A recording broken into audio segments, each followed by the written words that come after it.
ഇന്ന് നമ്മൾ പഠിപ്പിക്കുന്നത് ലെഗ് കൺട്രോൾ ഏതൊക്കെയെന്നാണ്. അപ്പോൾ ലെഗ് കൺട്രോൾ എന്ന് പറയുന്നത് ആക്സിലറേറ്റർ, ബ്രേക്ക്, ക്ലച്ച്.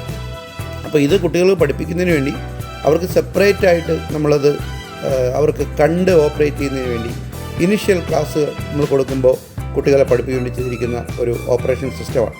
ഇതെല്ലാം വളരെ ഈസി ആയിട്ട് നമുക്ക് ഡ്രൈവിംഗ് പഠിച്ചെടുക്കാൻ പറ്റുന്ന മെത്തേഡുകളാണ്. ഇതിൽ നമ്മൾ ആക്സിലേറ്റർ കൊടുക്കുമ്പോൾ വണ്ടിയിൽ എങ്ങനെയാണ് അത് ഫങ്ഷൻ ചെയ്യുന്നത്, അല്ലെങ്കിൽ എങ്ങനെയാണ് ആക്സിലേറ്റർ കൊടുക്കേണ്ടത് എന്നുള്ളതിൻ്റെ ഒരു റീഡിങ് നമ്മളിവിടെ കുട്ടികൾക്കായിട്ട് കൊടുത്തിട്ടുണ്ട്.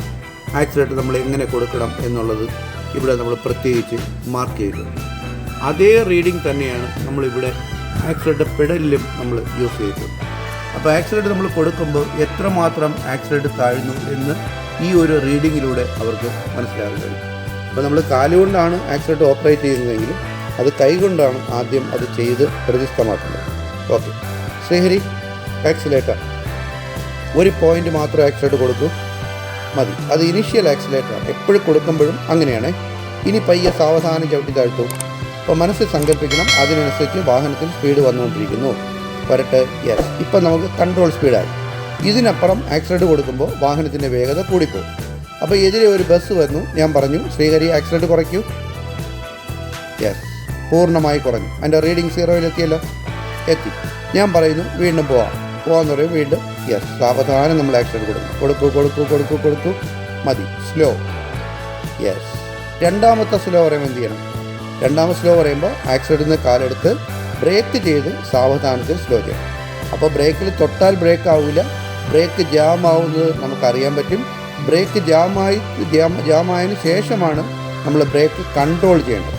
അപ്പോൾ ചില കുട്ടികൾ ബ്രേക്ക് ചെയ്യാൻ പറഞ്ഞാൽ ബ്രേക്ക് പെഡലിൽ തൊടുക മാത്രമേ ഉള്ളൂ. അങ്ങനെയല്ല, അത് ചവിട്ടും നമുക്കറിയാൻ പറ്റും അതിനകത്ത് പ്രഷർ വരുന്നത്. പ്രഷർ ആയി കഴിയുമ്പോൾ നമ്മൾ സ്പീഡ് ബ്രേക്കിലൂടെ കൺട്രോൾ ചെയ്യണം. അപ്പോൾ ബ്രേക്കിൻ്റെ ആവശ്യം കഴിഞ്ഞാൽ പെട്ടെന്ന് ബ്രേക്ക് വിട്ട് കാൽ ആക്സിഡൻറ്റ് വരും. യെസ്. അപ്പോൾ വണ്ടി പോയിക്കൊണ്ടിരിക്കുന്നു, സ്പീഡ് വരട്ടെ. ഇപ്പം നമ്മൾ ഒരു സാങ്കല്പിക നമ്പറിൽ വണ്ടി പോയിക്കൊണ്ടിരിക്കുകയാണ്. ഇപ്പോൾ ഉദാഹരണം 3, 4, 5 ആ ഒരു റേഞ്ചിൽ ഒരു കയറ്റം വരുമ്പോൾ വീണ്ടും നമ്മൾ ആക്സിലേറ്റർ കൂട്ടും. 6, 7, കയറ്റം കഴിഞ്ഞു, വീണ്ടും തിരിച്ച് കുറയ്ക്കൂ. 6, 5, വീണ്ടും ഇറക്കം വന്നു, 4, 3, വീണ്ടും ഇറക്കം കഴിഞ്ഞു, 4, 5. ഇങ്ങനെ മിഡിൽ പൊസിഷൻ എത്തിക്കൊണ്ടാണ് ആക്സിലേറ്റർ കൺട്രോൾ ചെയ്യുന്നത്. സ്ലോ എന്ന് പറയുമ്പോൾ കാല് വിട്ട് ഇവിടെ വരണം, ആക്സിലേറ്റർ കുറയ്ക്കണം. രണ്ടാമത്തെ സ്ലോ ആകുമ്പോൾ കാലിവിടെ വരണം, ബ്രേക്ക് ചെയ്ത് സ്ലോ ചെയ്യണം. ബ്രേക്ക് വിടാൻ പറയുമ്പോൾ പെട്ടെന്ന് ബ്രേക്ക് വിട്ട് കാലിവിടെ പോകണം. ആക്സിലേറ്റർ സ്റ്റോപ്പ് എന്ന് പറയുമ്പോൾ എന്ത് ചെയ്യണം? സ്റ്റോപ്പ് എന്ന് 2 രീതിയിൽ പറയും. സാവധാനത്തിലാണ് പറയുന്നതെങ്കിൽ ആക്സിലേറ്ററിൽ നിന്ന് കാല് വിട്ട് ബ്രേക്കിൽ അപ്ലൈ ചെയ്യും. ബ്രേക്ക് ചെയ്ത് സാവധാനം വണ്ടിയെ നമ്മൾ ഒതുക്കി നിർത്താം. ബ്രേക്ക് വിടും. എപ്പോഴും ബ്രേക്ക് വിടാൻ പറഞ്ഞാലും അപ്പോഴും ബ്രേക്ക് വിടണം. കാല് ആക്സിലേറ്ററിൽ പോകണം. അപ്പോഴും സഡനായി ബ്രേക്ക് വിട്ടാൽ മാത്രമേ വണ്ടിയിൽ ഓടി വരുന്ന ഫോഴ്സിനെ നമുക്ക് യൂട്ടിലൈസ് ചെയ്യാൻ പറ്റുള്ളൂ. അതല്ല, സഡനായി ബ്രേക്ക് എന്നൊരൊറ്റ വിളി വിളിച്ചു കഴിഞ്ഞാൽ ആ സ്പോട്ടിൽ ബ്രേക്ക് ചെയ്യണം. സ്റ്റോപ്പ്, വെരി ഗുഡ്, കറക്റ്റ്, പോവാം. അപ്പോൾ ഇങ്ങനെ ഇവിടെ ഇരുന്നു കൊണ്ട് ബ്രേക്ക് വിടും.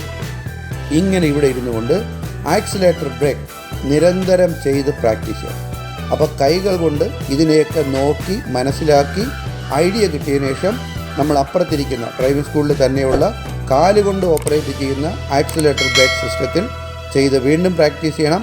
അത് ഓക്കെ ആയതിനു ശേഷമാണ് കാറിൻ്റെ ഡ്രൈവിങ്ങിൻ്റെ ക്ലാസ്സുകൾ ആരംഭിക്കുന്നത്. ഓക്കെ, ശരി, ക്ലിയർ ആയോ?